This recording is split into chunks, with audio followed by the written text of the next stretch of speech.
Welcome to my channel Radhi at Chandu's vlogs. ఈరోజు vanilla cake స్పాంజ్ని perfect కొలతలతో ఇంట్లోనే ఎలా ప్రిపేర్ చేయాలో చూసేద్దాం రండి. నేను 1 kg పేస్ట్రీ కేక్కి బేస్ని ఎలా ప్రిపేర్ చేయాలో చూపిస్తాను.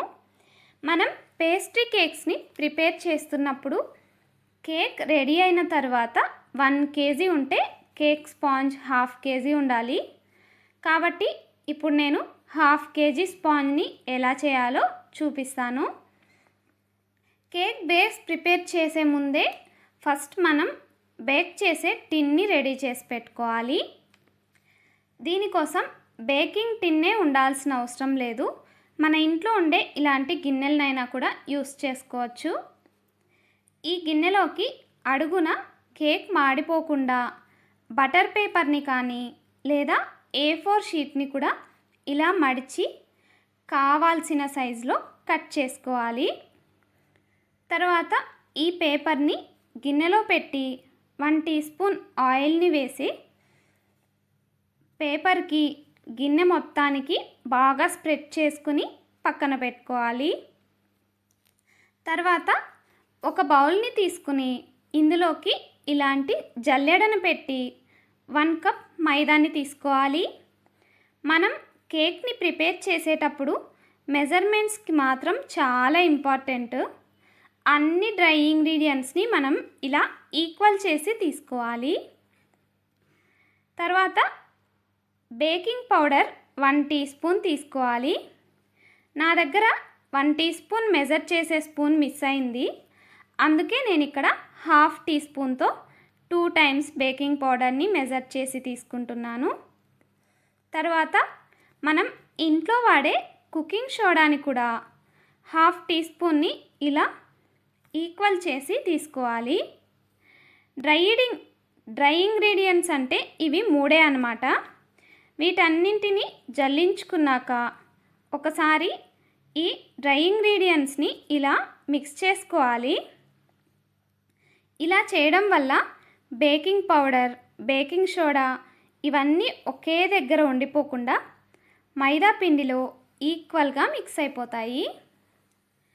ఇప్పుడు ఈ డ్రై ఇంగ్రీడియంట్స్ని పక్కన పెట్టేసి స్టవ్ మీద ఇలాంటి ఒక పెద్ద బిర్యానీ పాత్రను పెట్టి ఇందులోకి ఒక స్టాండ్ని కూడా పెట్టి పైనుంచి ఒక మూతతో క్లోజ్ చేసుకోవాలి.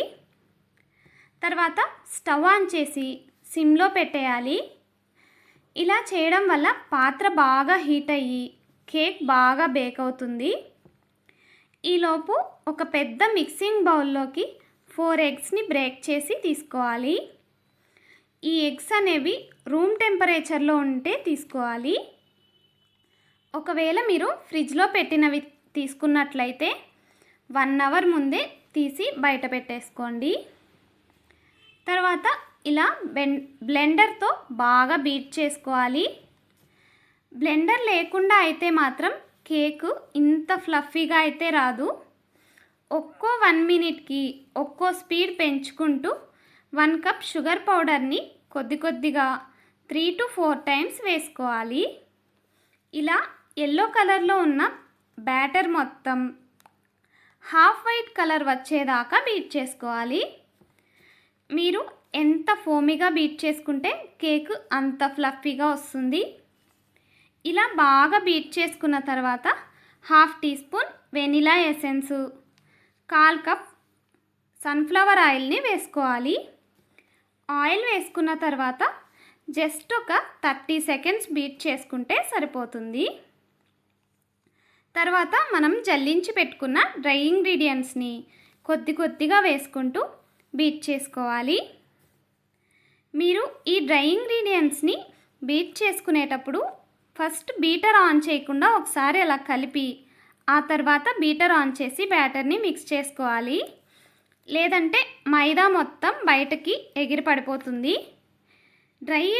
డ్రై ఇంగ్రీడియంట్స్ని వేసిన తర్వాత ఓవర్ మిక్స్ అయితే అస్సలు చేయకూడదు. ఎక్కువగా బీట్ చేస్తే ఫోమ్ మొత్తం వెళ్ళిపోతుంది. బ్యాటర్ మొత్తం మిక్స్ చేశాక బీటర్ని ఇలా పైకి తీస్తే రిబ్బన్ లాగా సాగుతూ లమ్స్ ఏమీ లేకపోతే మనకు బ్యాటర్ పర్ఫెక్ట్గా రెడీ అయిపోయినట్లే. ఇప్పుడు బ్యాటర్ని ఏమాత్రం లేట్ చేయకుండా మనం గ్రీస్ చేసి పెట్టుకున్న బౌల్ ఉంది కదా, దానిలోకి ట్రాన్స్ఫర్ చేసుకోవాలి. తర్వాత ఇలా ఒక స్టిక్తో కానీ నైఫ్తో కానీ రౌండ్గా తిప్పితే బ్యాటర్ మొత్తం ఈక్వల్ కన్సిస్టెన్సీలో ఉంటుంది. తర్వాత బౌల్ని ఇలా 3 to 4 టైమ్స్ ట్యాప్ చేసుకుంటే లమ్స్ ఏమైనా ఉంటే పోతాయి. ఇప్పుడు బ్యాటర్ని మనం ప్రీహీట్ చేసుకున్న పాత్రలో జాగ్రత్తగా పెట్టేసి మూత పెట్టి దీని మీద ఇలా ఏదైనా బరువుని పెడితే హీట్ అనేది బయటకు రాకుండా బాగా బేక్ అవుతుంది. ఈ 1/2 kg కేక్ని బేక్ చేయడానికి నేను 25 minutes టైమర్ పెట్టుకుంటాను. 25 minutes టైం అయిపోయింది. ఇప్పుడు చూద్దాం కేక్ ఎలా బేక్ అయి ఉంటుందో. కేక్ని ఇలా ఫింగర్స్తో టచ్ చేసి చూస్తే తడి అనేదే తగలకుండా ఉంటే చాలు, కేక్ పర్ఫెక్ట్గా బేక్ అయిపోయినట్లే. మీరు కావాలంటే టూత్పిక్తో కూడా గుచ్చి చూసుకోవచ్చు. చూసారా కేక్ ఎంత పర్ఫెక్ట్గా బేక్ అయిపోయిందో. కేక్ బేక్ అయిన వెంటనే ఇంకొక 1 minute కూడా పాత్రలో అలా వదిలేయకండి, వెంటనే బయటకు తీసేయాలి, లేదంటే మాడిపోతుంది. ఇలా స్పంజీగా బేక్ అయిన కేక్ని కంప్లీట్గా చల్లారనిచ్చి ఆ తర్వాత మాత్రమే సైడ్స్లో నైఫ్తో స్క్రాప్ చేసుకుని డీమౌల్డ్ చేసుకోవాలి. ఇలా ఇంట్లోనే బేక్ చేసుకోవడం ఒక్కసారి అలవాటైతే ఇంకా బయట అస్సలు కొనరు.